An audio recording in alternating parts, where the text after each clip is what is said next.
nothing. There's no reason for me to go on. What am I fighting for? We should give this character his own series.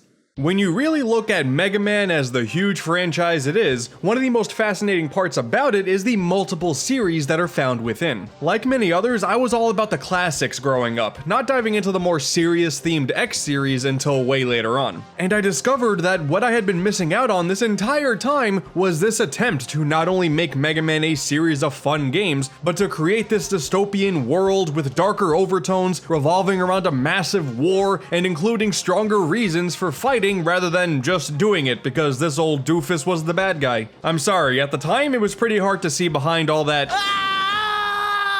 Mega Man Zero always eluded me. Back during the GBA era, I was too busy playing Mega Man Battle Network 2. That was my game of choice. I was also busy avoiding that Mega Man in base port like the plague that it is. Oh man, they thought that was a good idea. So, once the Mega Man Zero ZX Legacy Collection became a thing, I figured this is the perfect time to see what I've been missing out on. I've heard plenty of good things, so I'm pretty sure I'm in for a good time. Also, special thanks to Capcom for hooking me up with the code for this game. You guys are gonna get 2 episodes out of this, so don't say I never did nothing for you.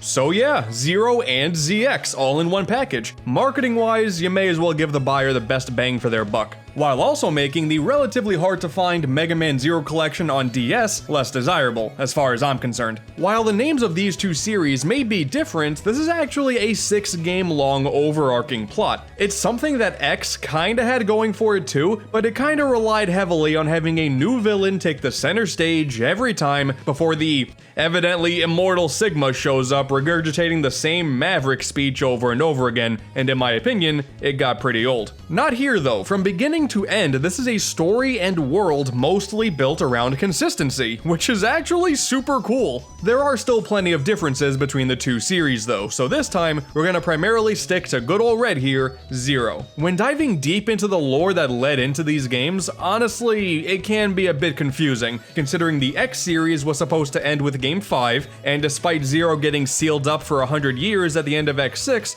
he shows up in X7 anyway. Continuity be damned, my poor little brain hurts. But this is where relative newcomers Inti Creates come in, to try and make sense of things, and create a series that stands out on its own. Right off the bat, in Zero 1, you can tell things are serious. You have a girl and some troops running away from a bunch of robots that look almost exactly like X, as well as these huge machines that just come in and plow through everybody. It's wild. It's even crazier in Japan, where those soldiers die a bloody death. Yeah, those 30 red pixels there, they're not gonna fly in the rest of the world. No chance. But it's here where that girl Seal finds the resting Zero. She manages to awaken him, and from there, you begin a 4-game long robot destruction tour as part of the Resistance. And their main opposition is Neo Arcadia, a metropolis that was built so humans and the human-like robots Reploids can live in peace. But apparently, Mega Man X is still around, and he's power hungry, terminating anything that stands in his way of his vision of peace. That sounds pretty weird to me, I don't know about you. And to assist him, there's also the addition of the 4 Guardians, a group of powerful and conveniently elemental-themed Reploids built in his image. Though, along the way, it's discovered that that isn't even X, it's a copy of X, since you still receive guidance from the real X. This all leads to a large-scale power struggle against multiple parties, with many twists and turns happening along the way across all 4 games. New faces do come and go with each one, but everything in this series is all about that battle between the Resistance and the evil forces controlling Neo Arcadia, with some ulterior motives peeking in the further you progress into the story. And even still, there is an ultimate villain in Dr. Whale, but he doesn't even show up until Zero 3, which is after a mere tease at the end of Zero 2, and you don't even get to see the fruits of his labor until Zero 4, which actually adds some context and substance to the plot points in the previous games, including Zero 1. All of these games' stories are connected, and the wildest part of all, it's actually really good. We have come a long way from cranky old man pretends to be an alien for 30 seconds. To me, this level of consistency is genuinely impressive. At all times, it feels like you're constantly playing a part in this ever-evolving war, and by the time Whale shows up, the stakes grow to such a level that it's really easy to care about Seal, the resistance force that she's put together, and Zero being the critical unit to see her plan through to the end. Each game is set up as a series of missions, and unlike other Mega Man series where you go and stop the bad robot from doing the bad thing in their conveniently themed location, every time you embark on a mission in Zero, it's to play a part in stopping the enemy's overall goal. Heat Genblem here isn't just a laser beam shooting turtle with a weird name, he's the power source of a massive particle beam. Noble Mandrago isn't just a fabulous looking plant-based robot, though she is certainly that. She is responsible for speeding up erosion in Area Zero, one of the only habitable areas left on the planet. And in Game 2, we have a one-off character working alongside us, El Paizo. He only shows up in that one game, but his inclusion to the story was to show the power of this world's massive energy source, Cyber Elves, or more specifically, the Dark Elf. A character that would be nothing more than a relative throwaway suddenly becomes pivotal in understanding what this battle is all about. This is Mega Man here, and we're getting all this story that actually kinda makes sense? That's really cool. The things you do in these games actually matter. You're not just running and shooting for the sake of it, and if you play all these games through an order, you're actually rewarded with a really well done story with a compelling beginning, middle, and satisfying end.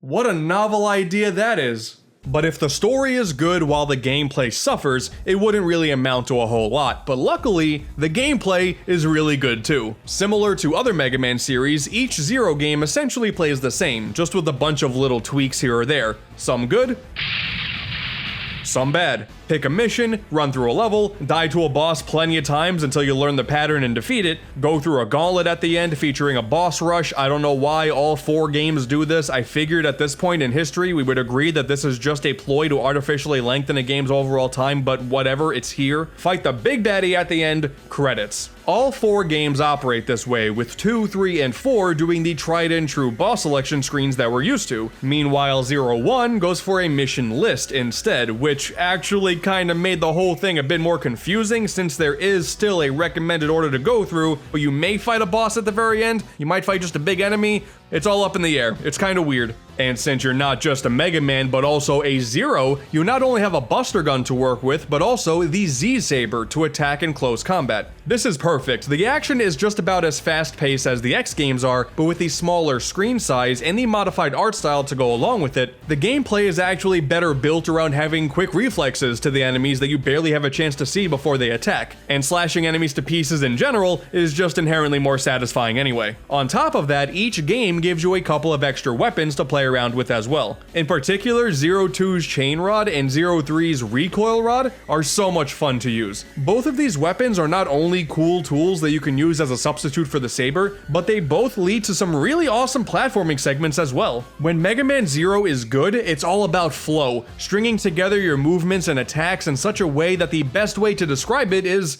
smooth, which is why I'm not really so huge on the other weapons that you have access to, like the shield boomerang that you can use throughout most of the series. Not really a fan, I never had fun using it. But when everything finally clicked for me, it was then when I realized that these aren't simply Mega Man games like we're used to on a new console, this is actually more like a 2D version of something like Bayonetta or Devil May Cry. You even get graded at the end of missions like in those games too, depending on how good you perform. That's awesome. And if you manage to maintain S rank, which is incredibly difficult, you gain access to even more abilities at your disposal. Nothing that makes the game impossible if you don't have them, but it's still a cool reason to replay these games to get even better over time. Don't worry, young one, we may all start off as a wounded Edge Boy, but with enough effort we can all strive to be better. Godspeed, Edge Boy. Scratch that. Edge Man. Godspeed. Mega Man 0-1 is the game that suffers the most here. As soon as you get into 0-2, the shift immediately goes towards focusing on satisfying combat first, more than interesting platforming, leading into 0-3, which, I mean damn, that game perfects it. When the series started off though, they clearly didn't really know how to firmly grasp it. You just get bombarded with enemies with no time to prepare, and the level designs are no better. The reliance on leaps of faith is ridiculous. 0-2 suffers from this occasionally as well, but nowhere near as bad as the first game. There was this one boss fight where I landed the final hit while I was over a pit, and then I was forced to die and redo the fight, so you know, That was fun. Thankfully, the Legacy Collection introduces the option of a ton of checkpoints that also eliminates the life system, letting you retry tough parts a whole lot easier. Honestly, if this wasn't here, I don't think I could see this game through. I know, I'm weak. The game also does a poor job introducing some of the Zero exclusive mechanics. Like, there's no beating bosses to get their weapons here. Kinda. The way you change up how you attack in this series is, as you play, you gain access to modifier chips that give you a slew of new abilities to upgrade your movement options, as well as adding elemental properties to your attacks. The bosses aren't weak to specific weapons, but the elements that you attach to your existing weapons. Since I didn't want to research anything online and I just dived into the game straight, it took me most of 01 to figure that out. I'm such a fake gamer, I'm aware. And then there's also the addition of cyber elves, these little creatures that can do a little bit of everything, actually. Messing with item drops, changing enemies into useless mets, giving you health, stuff like that. And the fancier cyber elves end up being the equivalent of these sub-tanks, but in order to use them, you're required to grind for E-crystals. Like, a lot of them. This applies for weapon upgrades too. The more you use a weapon, the stronger it becomes. The thing is though, 01 was clearly not designed around that idea. Playing this game through like normal leads to an incredibly difficult adventure, only because there's not many opportunities to grind. You need to purposefully take time out of your playthrough to get a bunch of monotonous grinding done with. If you take about a half hour or so to sit there and mindlessly grind, you're in for a much easier time, but that doesn't make for a much better game. But once again though, once you hit 02, things are so much better. The weapons upgrade faster, fewer crystals are required to do anything, and there's also the addition of forms as a way to modify yourself on a grander scale. And that level of customization is a lot of fun. The jump in quality between games 1 and 2 is astounding. 03 would then go on to streamline the cyber elf system even more so, giving you a whole lot more freedom of choice, like deciding if the benefits that you want apply only when the elf is equipped, or you can attach them to yourself permanently. The weapon upgrade system was also removed, giving you full access to most of your moves right from the beginning, along with the form system going away in favor of a whole lot more customization chips. 03 is all about playing how you want, and as a result, it is easily my favorite of the bunch. It is so much fun. Oh, and also there's e-reader support. Oh man, yeah, what a time that was. Luckily, the Legacy Collection actually maintains the stuff that you would get with an e-reader, so no worries, Mega Man 03 purists. You can continue to beg for more Battle Network in your life. Believe me, I would do the same thing. As for 04, it is fun as well. I think it's better than 01, but I kind of feel like after basically perfecting everything in 03, they decided to change things just for the sake of it in this one. A new weapon in this game is the Z-Knuckle, and it's weird. Like, it allows you to punch enemies, but you gotta get really up close with them, meaning you're probably gonna get hit, but it also allows you to steal their weapon and use it as your own. Cool in concept, but there is next to no instance where that ends up being the preferable option over the Buster or the Saber. It's just there to be different. The Cyber Elf system was also even more simplified, but in my opinion, too much so. In previous games, you have dozens of elves to choose from. In this one, only one. You can upgrade it a whole lot more than the previous ones, and you can even allocate available points down one of 3 avenues. It's a neat idea, but it eliminates the freedom that was so well done in 03. However, in terms of actual additions, there is now a weather system where each stage has 2 difficulties that depend on how the weather is acting that day, but you can also change the weather whenever you want. The idea is that if you go through the hard version of a stage, you get rewarded with an extra weapon. You ever look at a 7-day forecast and think, oh man, Wednesday has a 70% chance of hard mode? The level design sometimes ends up suffering as a result. This stage here with all the bottomless pits, it's not too bad in easy mode, but now that it's cloudy, you gotta deal with a bunch of clouds blocking where those pits are located, as well as wind making the jumps across them a whole lot more difficult. This is fun! Mega Man 04, like I said, is still fun, but some of the decisions they made were just a bit strange. The way I see it, the series consistently got better with each entry, and then had a bit of a bumpy conclusion. The same can be said for the music too, honestly. Mega Man games typically have really good music, and specifically the soundtracks to 02 and 3, oh, they are awesome. The opening stage in 02, the song Departure, it's so damn good. It's one of the best tracks in the franchise. It has its ups, it has its downs, but on the whole, the Mega Man 0 series is pretty sweet. I gotta say, I'm very impressed. I clearly missed out by not playing these games earlier. There are some rough edges here or there, specifically with that first game, but man, When a Mega Man Zero game does something good, it is great. Mega Man Zero, the way I see it, is the only Mega Man sub-series that blends together a compelling series-wide story with really satisfying gameplay. So as long as you can get past the, let's call them challenges in the first game, you are honestly in for a fantastic time. But that only covers 2/3 of the package. With Mega Man Zero out of the way, all we gotta do is press the right button once and then hey, look at that! A new game! Next time we're gonna take a look at Mega Man ZX and its sequel, ZX Advent. Surely playing and talking about 6 games back to back isn't gonna burn me out. Right?